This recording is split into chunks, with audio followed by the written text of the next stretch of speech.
Hello and welcome to another episode of Sexual Confidence on Tap with Shannon Ethridge and friends.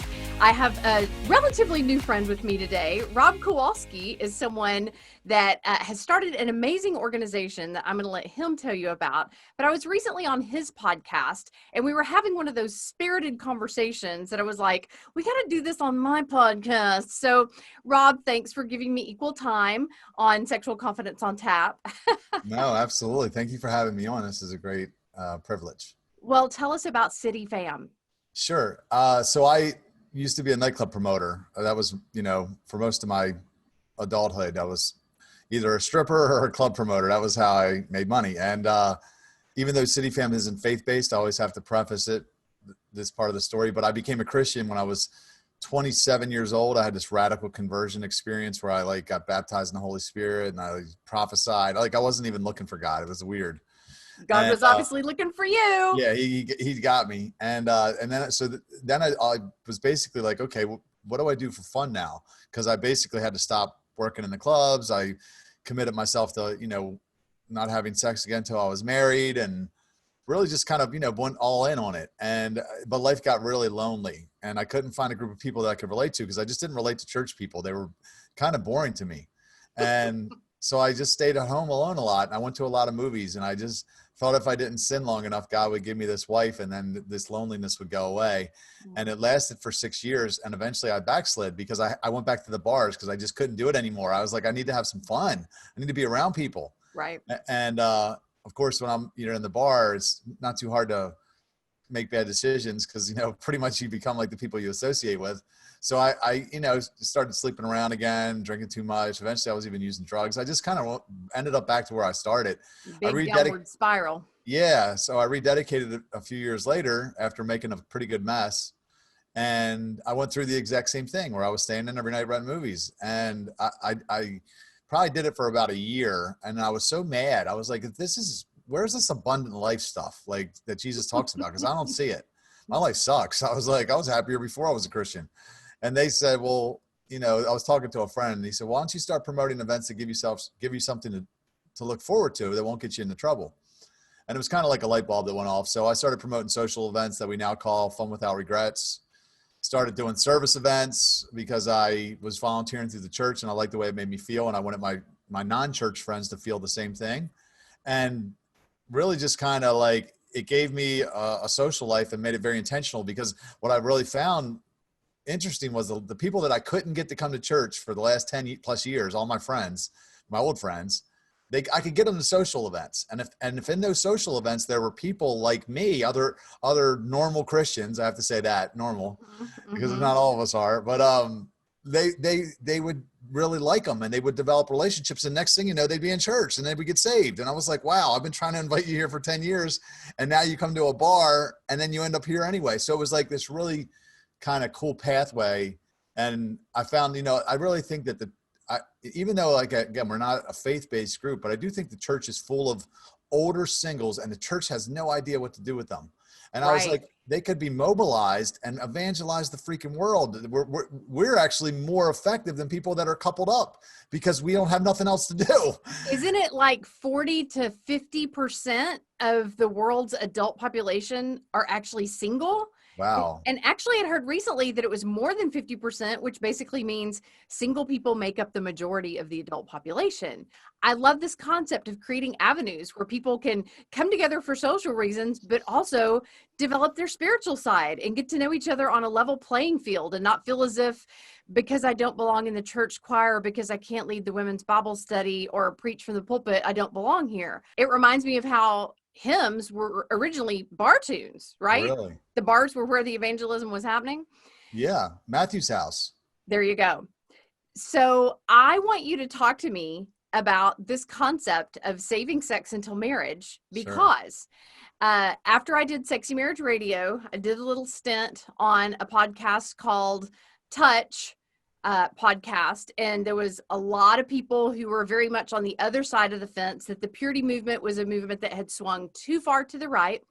And then with Sexual Confidence on Tap, I've had a beautiful balance and an ebb and flow of both sides of that fence. And my philosophy has been, I can only stake my personal claim. I can't tell other people what they should do.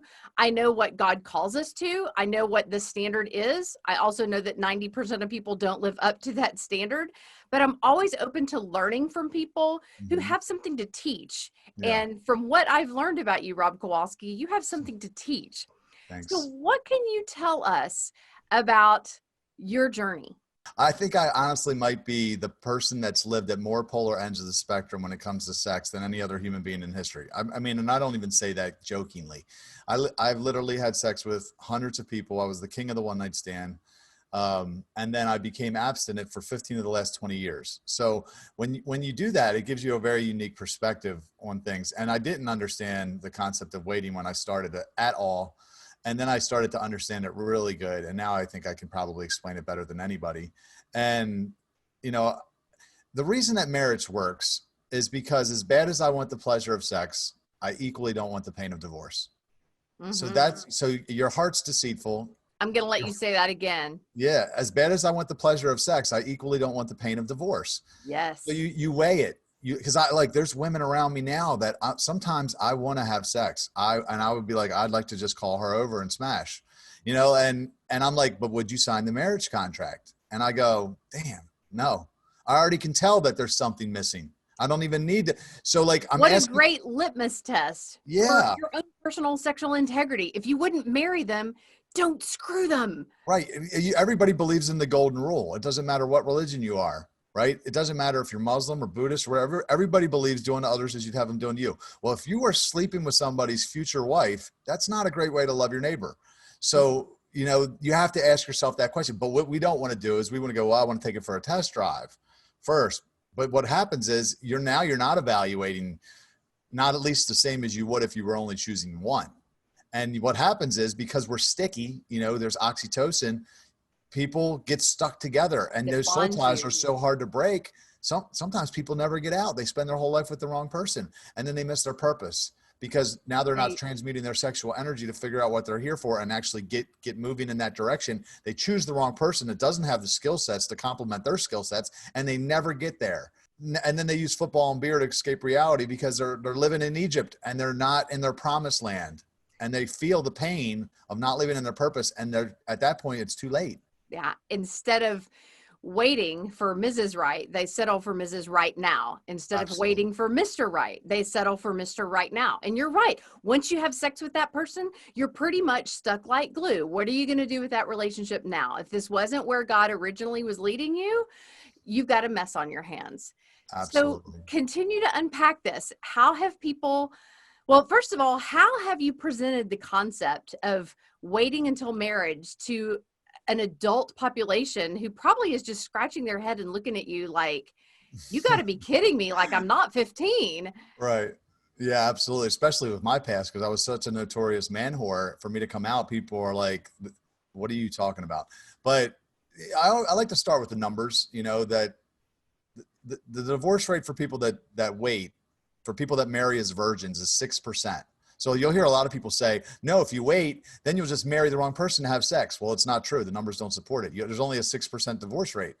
The divorce rate for everybody else is 50%. 97% of people don't wait.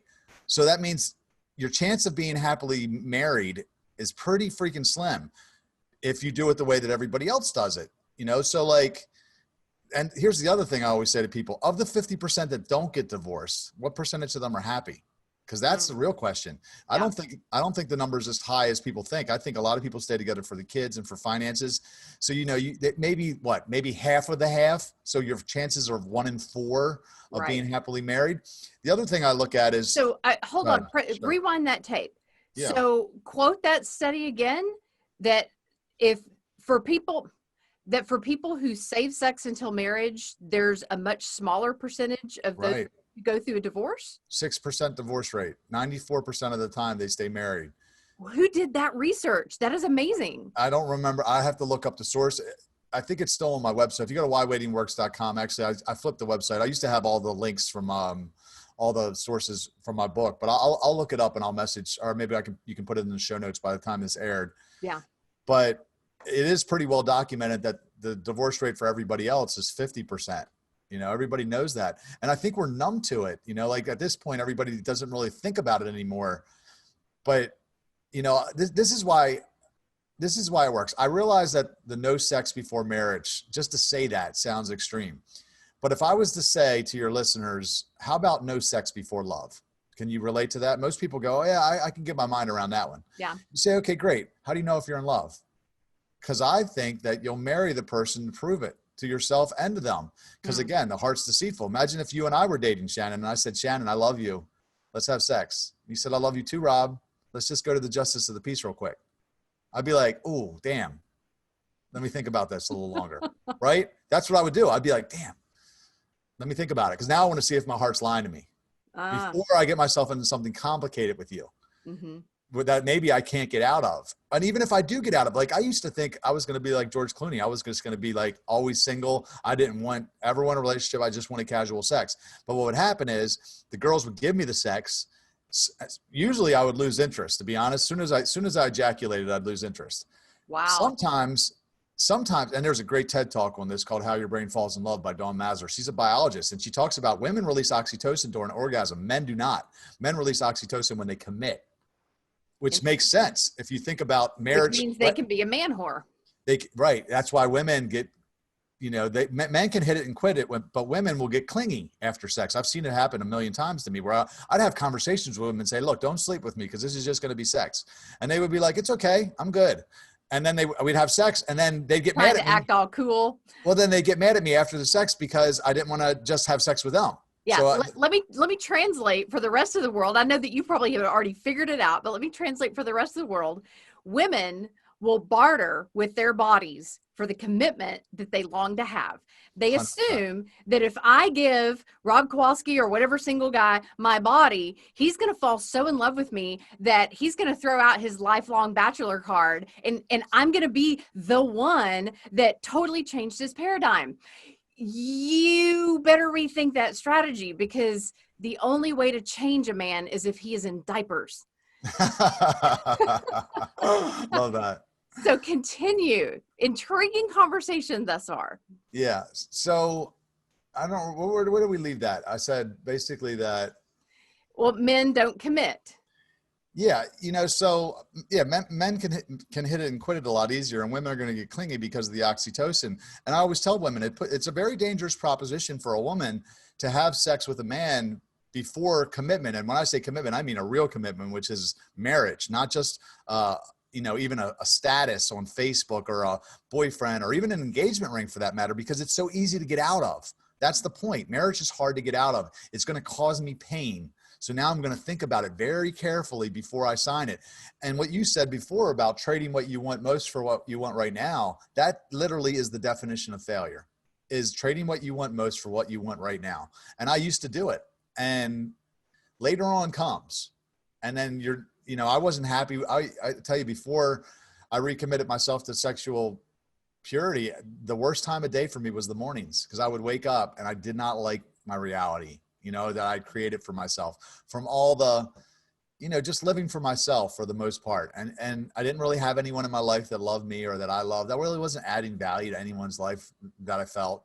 And, you know, basically when I started doing it God's way is when everything started to change. I mean, it's difficult at times, you know, it's not easy. Like I often compare it, like, you know, I was happy a lot of times in the moment when I was living for myself, but then I would look in the mirror and I wasn't fulfilled because I felt empty. Now I feel very fulfilled. I'm not always happy in the moment though. Sometimes I'm like, damn it.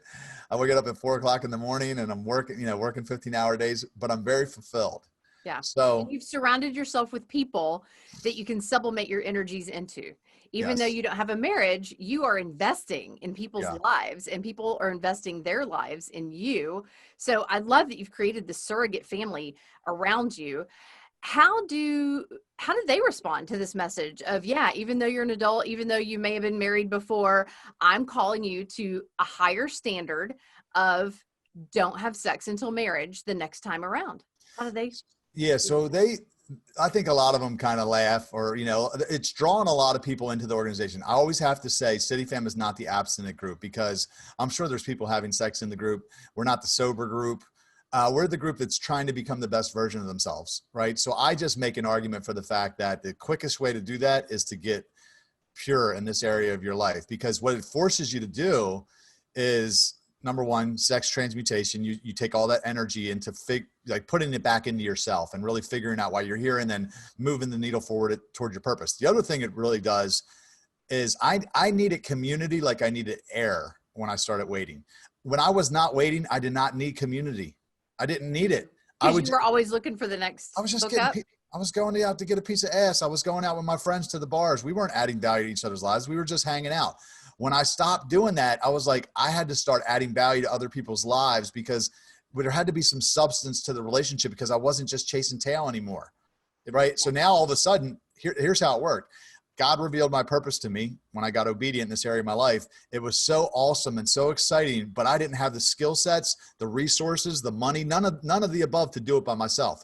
But I started cultivating all these great people around me that weren't selfish anymore. I started adding value to their life. They started adding value to my life. And now it started becoming true. They helped me get there. I borrowed a car for like 2.5 years. I live in someone's house right now. A guy I went to high school with, that let me stay for free for over 2 years while I was writing my book. I would have never been able to do that when I was partying. I didn't even have friends like that. They weren't. You didn't have a higher Charlies. purpose. Yeah, well, they were just all good time Charlies, but I had to cultivate this community because I didn't have sex to fall back on anymore. I didn't have the crutch of sex. And it was the hardest thing I've ever done. I won't lie. I mean, at times I was depressed and lonely and horny, and Sure. it was an emotional roller coaster. But I look back at my life and I'm like, oh my gosh, I'm so glad I did it. Well, I have said over and over that the pendulum swings hard. So I can see how someone whose pendulum had swung so far to the left that he is in nightclubs every night, he is stripping for money, he is having sex with anything that moves. I can see why you needed to go all the way to the opposite extreme. And hats off to you. Celibate for 15 of the last 20 years. That is amazing. Yeah. I would have never signed up if I would have known on the front end. God got me. Like he's smart. When I got saved, he said, look, I have someone for you. Basically, he told me, he said, I have someone for you. He even told me her name. I don't want to get into it, but he's like, she lived in California. I lived here. He's like, look, I'll bring her to you if you wait. So I really didn't have a choice but to wait, because she lived there and I was here, and she was in a relationship with somebody else. So anyway, I waited initially for selfish reasons. I was like, okay, she thought you were going to get a payoff. Yeah, she's hot. I better God said this is my person, so I must be the girl that's really going to make me happy. Never been in love at that point. 27 years old. I'd never been in love. I'm like, okay, I'll wait. Better hurry, God. I said, you better hurry. I can't wait long. I thought it was going to be like 2 weeks or a month. Turned into 6 years. Then I backslid, rededicated. I didn't even intentionally backslide, but it was like, man, once they talk about that sin, it's like yeast that ruins the whole batch of dough or whatever. I forget the scripture, but It was like that, because I've been good for 6 years, and I slipped up. I had sex with a girl. About a month later, I had sex with a second girl, and then, man, it just took control of my life. So when I rededicated, it was my kryptonite, and I set such strong boundaries, and I still haven't been perfect. I've made 2 mistakes in the last 9 years. Single nights with girls that were just friends. It was just accidental. And that's really trying my damnedest not to. It's still so hard. Human. Yeah. In this culture that we live in too. Not everybody has the values that, like, a lot of the people that I'm friends with, even the girls are just like, they don't have as strong of convictions as me. I think it trickles down, and even though, like I said, we're not the abstinent group, my beliefs and philosophy, or whatever you want to call it, trickles down into City Fam, and it influences the group. And, I think people probably try a little harder than they would. Absolutely. When they see you as a role model who's holding this really high standard for himself, not that he's going to have a total shame spiral and beat himself up if he accidentally stumbled and fall, but he is always keeping that bar high. I love how quickly you have bounced back of recognizing, I don't want to live a lifestyle of casual sex. That's who I used to be. That's not who I am now. So good for you. I can totally see how people would want to follow your lead as a fallible leader. I think that humility is often missing in leaders of Christian organizations. And then when they have this big, ugly fall from grace, it's just horrific. I love your humility that you can fall and pick yourself back up and say, wow, I shouldn't have done that, but I'm not going to keep doing it. That's the best that we can hope for on this side of heaven, don't you think? As fallen creatures of fallen sons and daughters of Adam and Eve. Yeah. When I first backslid after the 6 years, I didn't tell. I kept it quiet. People found out. I was leading a small group at the time. People found out and they confronted me with it. And when they did, it hurt. So when I messed up, the two times in the last 9 years, I was like, nobody's going to, I posted on social media actually, because I was like, I'm going to tell them myself. It was like, the end of the movie 8 Mile, where Eminem comes out and he takes all the bullets out of their gun. He says, okay, yeah, I live in a trailer park and you slept with my girl. He basically says everything bad about himself, and they're just sitting there like they have nothing to say. Right. So I was like, screw it. I just went on social media and said, look, I messed up. I got, one time I got owned your failure. Yeah. And then you take all the air out of it. And, I know that I was trying, and for me, it keeps me out of trouble because I know that if I do it again, I'm going to have to tell again. And that for me is like, I don't want that. I'd rather suffer through the temporary pain of being lonely or horny than have to get on Facebook and tell them myself. Yeah. That's humility. That's accountability. And that is integrity.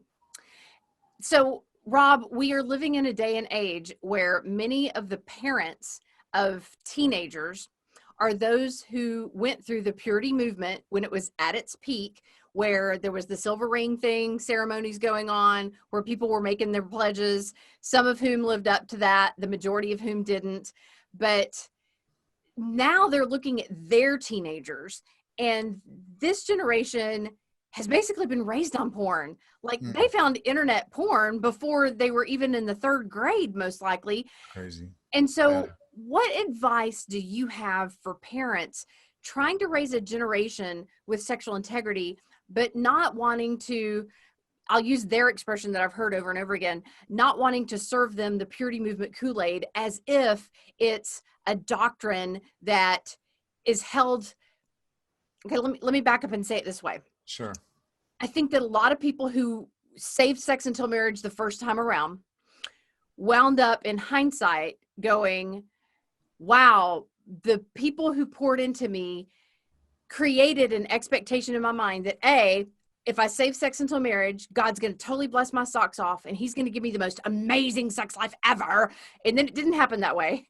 And then they discovered all this tension and anxiety in their marriage relationship because they had zero sexual experience and didn't really know how to get in that groove.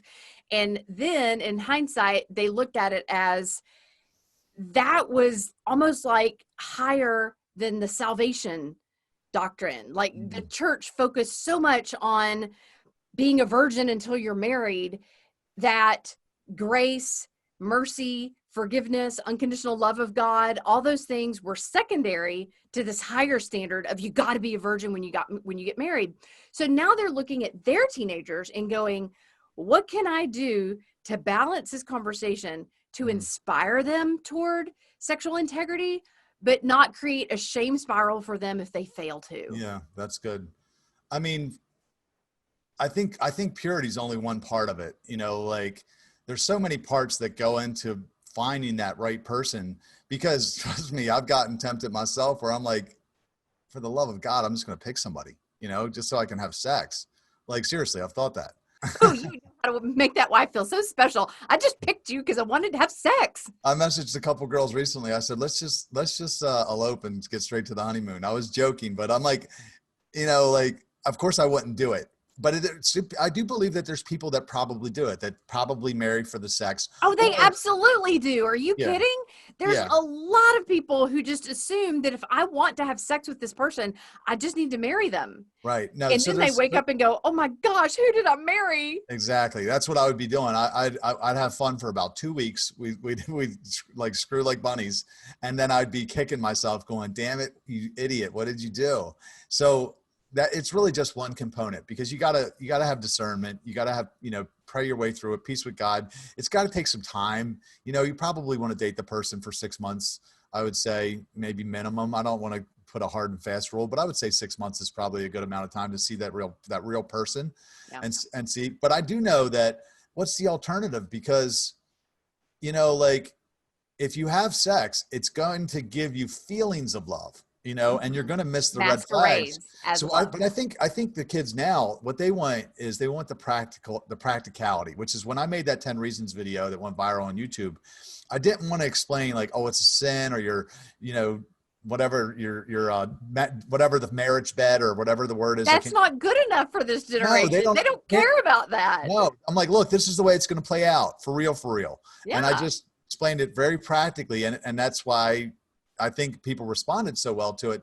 And they knew that you were speaking from experience and were a credible messenger with the message. Yes. Because I've done it the other way, and I can tell you it does not work. You know, like your friend group and your, you know, will get smaller and smaller the way you'll feel about yourself. You open yourself up to a lot of negative things. I mean, my first girlfriend I was with for 5 years, and I was not in love, clearly not in love with the girl, but I could not break up with her. I didn't know about soul ties. All I knew is that we were stuck in something. And then eventually it took me 4 years of feeling smothered before I was able to finally confess to her, I'm not sure if I'm in love with you. She started crying. We broke up. She started dating somebody else, and it threw me into a deep depression. And then I reeled her back in. I convinced her to come back to me. We stayed, it was great for about 2 weeks. And then the feelings came right back of me feeling disillusioned again. I was looking at porn. Obviously wasn't good for you. Well, yeah, we just weren't, their connection wasn't deep. Compatible. You don't know if the connection's deep early. Like, all you know is that you're physically attracted to this person. Sure. She was willing to have sex with me on the first date. I took it. And next thing you know, we continue sleeping together. And now I'm in the sex trap, is what I call it, where I didn't even want to commit to her, but I wasn't ready to let her go and her start sleeping with other people. So I couldn't play the non-committal game anymore. So I had to I can't have you. No one else can. Yeah, well, yeah, it's either like, okay, we have to break up, and at which point you're going to start dating somebody else. At that point, the tie was there, you know, and I still wanted to be free. I was still looking at other girls over my shoulder. I was probably still sleeping with other girls. And now I had to commit because I couldn't play the non-committal game any longer. And I felt like I owed it to her. That's the God's honest truth. And I talk to a lot of friends that say that. They say, she deserves it. She deserves to be my girlfriend. She deserves to be married to me because she's put up with so much of my shit. That's a horrible reason to marry someone. Well, that's the thing, because when you're not in a committed relationship, you're taking something from the girl. You're taking the sex, and you know that you're taking something. And you're not giving. This is what I explained in the 10 Reasons videos, the transfer of control, where if you boil it down to a base level, women want security and men want sex. Yeah. It's 100% true. This is why 99.9% of the time, a woman's going to say when we have sex the first time, not a man. A man's going to say when we get married, he's going to be proposed. Yeah. Which is why if a woman's giving you sex, she's giving and she's not getting, and you're getting and you're not giving, which is why the world looks at her as a hoe and you as a stud, right? It's not right. That's the game. You just described it to a T. It's not right, but it's the way it is. And then eventually what'll happen is you'll start feeling you'll feel guilty. You'll start feeling indebted to her. And that's how you fall into the sex trap. And that's how people end up divorced or unhappily married, because we don't want to delay gratification. It's because it's hard. Yeah. But everything that works is hard. Right. And so regardless of the shift in our culture, regardless of anybody else's personal experiences to the contrary, you truly believe, based on your own experiences, that God's way is best. That 100%. That saving sex until marriage isn't just a God-honoring thing to do. You believe that it's the best recipe for relational success. Not even just relational, just for you to reach your true fulfillment in life and your full purpose. It is the best. You know, there's a verse in the Bible. It says, let none of us be sexually immoral or godless like Esau, who traded his birthright for a bowl of stew. The first time I read that verse, I was like, what does the story of Jacob and Esau have to do with sex? I didn't get it. But if you think about it, Esau traded his birthright. That would have lasted him his whole life for something that was very temporary. It was a bowl of stew. That's what we do with sex, and I've been doing this, you know, so for the last 9 years, I've been, you know, not having sex. And what happened is I had to do something with that sexual energy. I didn't think it was going to be 9 years. I was hoping it was going to be a few months, 6 months, a year, whatever. I didn't know. But while I'm looking for girls, there's girls I'm meeting, and I'm like, would you go all in on that one? No. Okay. So I wait some more. And guess what happens when I'm waiting? I'm working long hours, because why not? I don't have nothing else to do. There's no girl waiting for me at home. So I'm working long hours, and I'm starting a nonprofit and writing a book and then going on a world tour and doing all these incredible things. And now when the wife is given to me by God, she's going to be the icing on this beautiful cake that I have. And we're going to not going to be your life. She's going to be, yeah. I didn't even have a cake before. I had nothing. Yeah. I had nothing going on. We would have done nothing. And this is what I tell people. A lot of people believe that Adam and Eve were created at the same time. They weren't. Adam was created first, and he wasn't given a wife. He was given a job. God said, name the animals. And animals to name. Yep. Right. And the first words he said when he saw Eve was finally, exclamation point. So we know Adam waited a while. This is the pattern that God wants for us, is you got to harness that sexual energy, figure out why the hell you're on this earth so that you will be happy. Because if you don't find your purpose, you're not going to be fulfilled. There will be this gnawing sense inside of you. I'm here to do something. I don't know what it is. Yep. So you got to put the cart, you don't put the cart before the horse. You got to put the horse before the cart, figure out why you're here, get it started, and then choose the right person with a clear set of, a clear mindset without all that oxytocin on your brain. Right. You've been having sex and you picked the wrong person. Now you're able to choose, oh yeah, she'd be the right one to come alongside me and help me accomplish this great thing that I've been already working on. That's the way it works. Yeah. Otherwise, if two people are just trying to find their purpose in each other through the relationship, I call that 2 ticks and no dog. They just suck the life out of each other. Right. All right. So Rob, we got to continue this conversation because I know that there's a lot of single people who are hearing this particular episode and thinking, how is he doing it? What is his secret to remaining celibate 15 out of the past 20 years with only 2 slip-ups in the past 9 years? Like, that's probably a track record that most of them would only hope to emulate. I want you to share some secrets with them about dating while waiting on our next episode. So I appreciate everybody tuning in to our conversation today. If you want to chime in on this conversation about your perspective on balancing the purity movement conversation, because I know that there are so many voices, so many Christian voices, mainstream voices on both sides of this fence, then I hope that you'll send us an email on tap@shannonethridge.com, or if you want to chime in verbally, just call 321-30 on tap. We love you for listening, and we thank you for tapping on us.